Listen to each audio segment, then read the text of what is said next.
नमस्कार बच्चों, आप सभी का स्वागत है आपके अपने चैनल हिंदी बोध पर।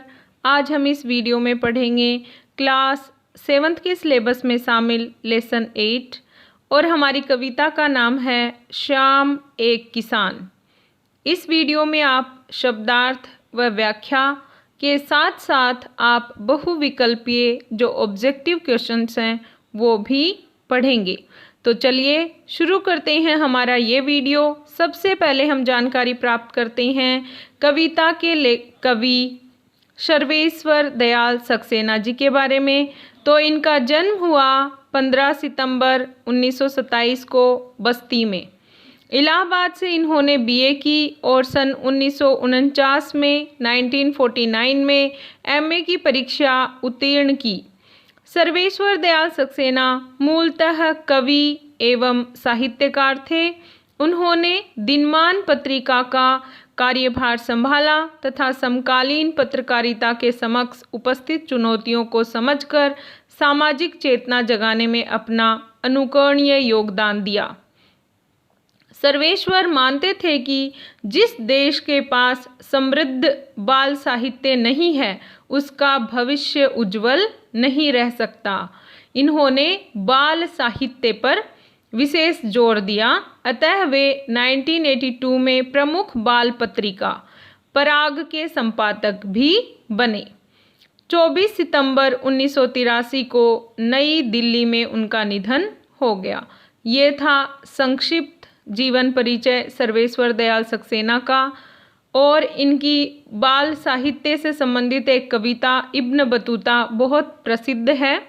अब हम जानकारी प्राप्त करते हैं इस कविता के बारे में।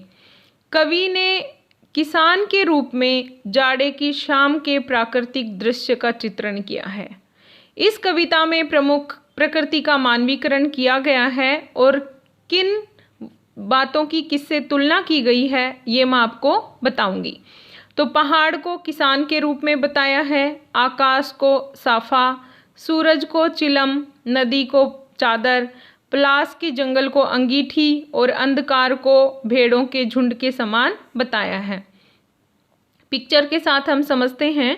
पहाड़ किसान, आकाश साफा, सूरज चिलम। अब देखिए चिलम दो तरीके से होती हैं, एक अकेली चिलम होती है और एक हुक्के की। जब इसमें आप आग जलाते हो तो ये जो आकृति है ये सूर्य के समान आप उसको मान सकते हो, ऐसी दिखाई देती है। नदी को क्या बताया है? चादर बताया है।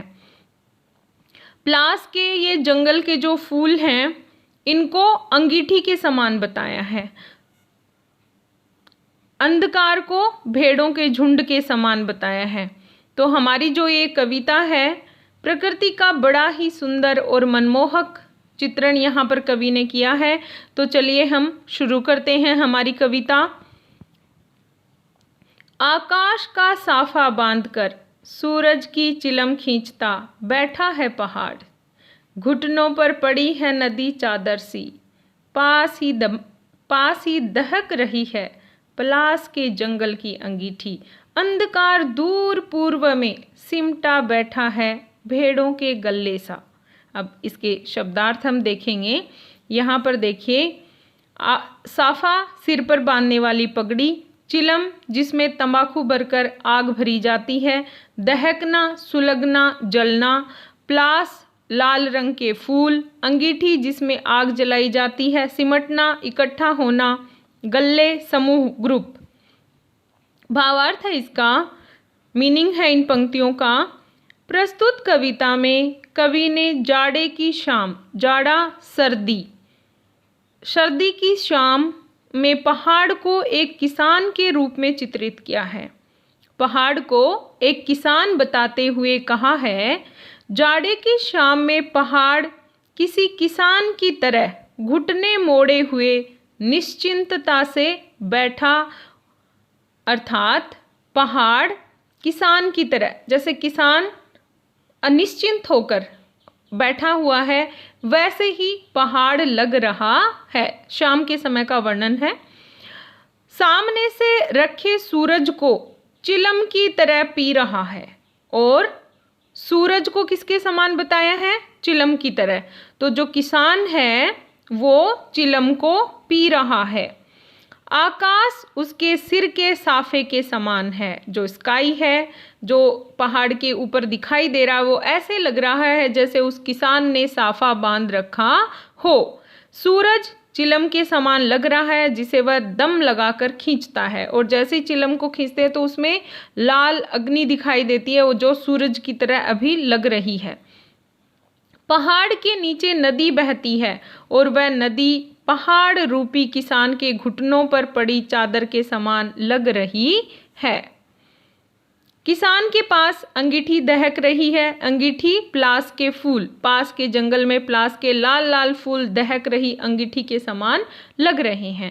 पूरब दिशा में क्षितिज पर होता अंधकार झुंड में बैठी भेड़ों जैसा लग रहा है। जैसे भेड़ें झुंड में सिमट कर बैठ जाती हैं, ऐसे ही अंधकार वेट कर रहा है सूरज कब डूबेगा और अंधकार होगा, तो वो झुंड बनाकर बैठा सिमटा दिखाया गया है। पश्चिम दिशा में डूबता सूरज इस पहाड़ रूपी किसान की चिलम है। ये सारा वातावरण कैसा है? शांत है। आगे क्या होगा? अचानक बोला मोर, जैसे किसी ने आवाज दी, सुनते हो? चिलम ओंधी, धुआं उठा, सूरज डूबा, अंधेरा छा गया। अब जो शाम थी वो रात में परिवर्तित हो गई, रात में बदल गई। कैसे? अचानक, अचानक एकाएक। ओंधी उल्टी, उलट देना, पलट देना। डूबा अस्त होना। तो क्या हुआ? अचानक बोला मोर। मोर जैसे ही पीहू की आवाज दी, तो कैसा, वो आवाज को कैसे बताया है कवि ने? जैसे किसी ने किसान को आवाज दी हो, सुनते हो। तो अचानक क्या होता है? उसी समय चिलम ओंधी, सूरज डूब जाता है, कोहरा छा जाता है क्योंकि सर्दी का समय है, और सूरज डूबकर अंधेरा हो जाता है।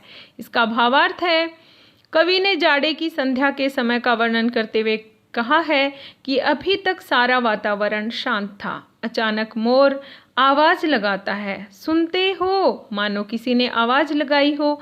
इस आवाज से शाम, जो एक किसान के रूप में चित्रित है, उठता है। इसके बाद प्रकृति में सारा दृश्य घटना में बदल जाता है। चिलम उलट जाती है, अर्थात सूरज डूब जाता है, शाम ढल जाती है और अंधेरा छा जाता है। ये थी हमारी कविता और इसका भावार्थ शब्दार्थ के साथ। उम्मीद करती हूँ आपको समझ में आई होगी। अब हम करते हैं प्रश्न अभ्यास। पहला प्रश्न है, शाम एक किसान कविता के कवि का नाम क्या है? तो हमने अभी पढ़ा, सर्वेश्वर दयाल सक्सेना। अगला हमारा प्रश्न है, पहाड़ को किस रूप में दर्शाया गया है? तो पहाड़ को किसान के रूप में दर्शाया गया है, दिखाया गया है। अगला प्रश्न, चिलम के रूप में किसका चित्रण किया है? तो हमने पढ़ा, चिलम को क्या बताया है? सूर्य, सूरज। अगला प्रश्न, पहाड़ के चरणों में बहती नदी किस रूप में दिखाई देती है? चादर के रूप में, साफे के रूप में, किसान की धोती के समान, या ये सब सही है? तो उत्तर क्या होगा? चादर के रूप में दिखाया है। अगला प्रश्न है, चिलम ओंधी होना किसका प्रतीक है? तो ये हमने जाना, सूरज डूबने का। अगला प्रश्न, अंधकार भेड़ों के झुंड सा किस दिशा में सिमटा बैठा है? तो ये हमें बताया, पूर्व दिशा में। अगला प्रश्न हमारा, जंगल में खिले पलाश के फूल किसके समान दिखाई देते हैं? जलती हुई अंगीठी की तरह दिखाई देते हैं। प्रश्न 8, अचानक कौन बोला? तो अचानक कौन बोला? मोर। अगला प्रश्न, किस मौसम की शाम का वर्णन है? तो हमने पढ़ा, जाड़ा। जाड़ा ग्रामीण भाषा का शब्द है जिसका हिंदी अर्थ होता है सर्दी की शाम। तो उत्तर हमारा सही है, सर्दी की शाम का वर्णन किया गया है। ये थी हमारी कविता, शब्दार्थ, भावार्थ और प्रश्नों सहित। अगर आपको ये वीडियो पसंद आया है तो लाइक ज़रूर करें, चैनल पर नए हैं तो सब्सक्राइब करें। Thank you.